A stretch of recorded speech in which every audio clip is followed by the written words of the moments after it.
좋은 아침입니다. 오늘 주시는 하나님의 말씀은 시편 104편 1절에서 9절 말씀입니다.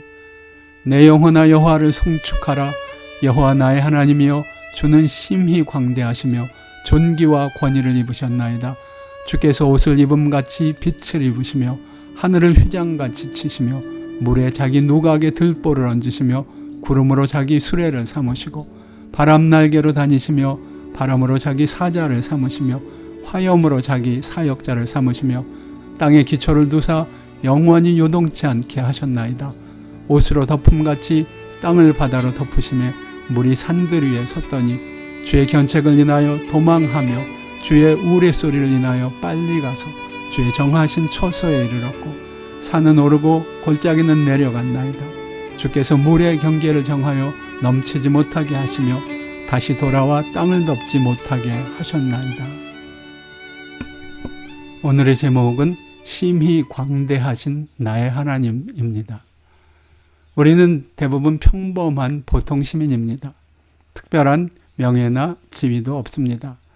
나쁜 사람들이라고 할 수는 없습니다. 반면 딱히 좋은 사람이라고 말하기도 좀 그렇습니다. 이런 우리를 사람들은 어떻게 부르나요? 많은 사람들이 이런 우리를 소시민이라고 표현하기도 합니다. 여러분은 그런 명칭에 대해서 어떻게 생각하시나요? 소시민이라는 타이틀을 기꺼이 받아들이십니까? 우리가 우리 자신만 보면은 얼마든지 그럴 수 있을 것입니다. 그러나 우리가 하나님의 자녀라면 우리 자신을 그렇게 왜소화하는 것을 용납해서는 안 됩니다. 하나님을 떠난 인생이라면 우리 안에 자랑스러울 것이 무엇이 있겠습니까? 그러나 우리가 하나님의 자녀라면 우리는 크고 광대하신 하나님의 형상을 따라 지어진 존재라는 사실을 잊어서는 안 됩니다. 오늘 말씀은 하나님의 광대하심, 그 놀라운 스케일을 잘 보여주는 말씀입니다. 말씀을 통해 보여주시는 하나님의 그 모습에 경외감을 금할 수 없습니다. 주님은 존귀와 권위를 입으셨고 옷을 입음같이 빛을 입으시며 하늘을 휘장같이 치시며 물에 자기 누각에 들보를 얹으시며 구름으로 자기 수레를 삼으시고 바람 날개로 다니십니다. 이 주님의 모습을 보면서 와 할렐루야 하고 탄성을 지르지 않을 수 없습니다. 우리가 이런 하나님의 자녀입니다. 그렇다면 우리는 결코 스스로를 왜소한 존재로 생각할 수 없습니다.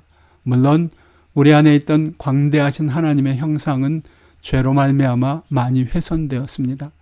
그러나 하나님의 독생자 예수 그리스도로 말미암아 구원받은 자들에게는 본래 우리 안에 있던 이런 하나님의 형상이 회복되었습니다. 오늘 시편에서 보는 광대하고 영광스러운 하나님의 모습처럼 예수님께서도 풍랑을 잠잠케 하시고 물 위를 걷기도 하셨습니다. 변화산상에서 보여주신 주님의 모습은 오늘의 말씀처럼 빛으로 옷을 입으신 모습이었습니다. 무엇보다도 주님의 넓은 가슴은 자신을 못 박는 원수들조차도 품으실 만큼 넓고 크셨습니다. 이 주님이 우리 안에 있던 하나님의 크고 광대하신 스케일을 회복하셨습니다. 우리는 그리스도를 통해 다시 하나님의 형상을 지닌 자녀가 되었습니다. 믿음으로 주님을 따르면 우리도 물 위를 걷게 될 것입니다. 믿음으로 산을 움직이기도 하고 바다를 가르기도 할 것입니다. 그렇다면 과연 누가 우리를 왜소하고 보잘것없는 소시민이라고 할 것입니까? 믿음으로 주님과 함께 한다면 우리는 세상을 이기는 승리자들입니다. 여러분은 하나님의 자녀이십니까? 그리스도의 사람이십니까? 그렇다면 여러분은 이 크고 광대한 하나님의 형상을 소유한 존재들입니다. 그 놀라운 축복을 날마다 더욱더 풍성히 누리시기를 축복합니다.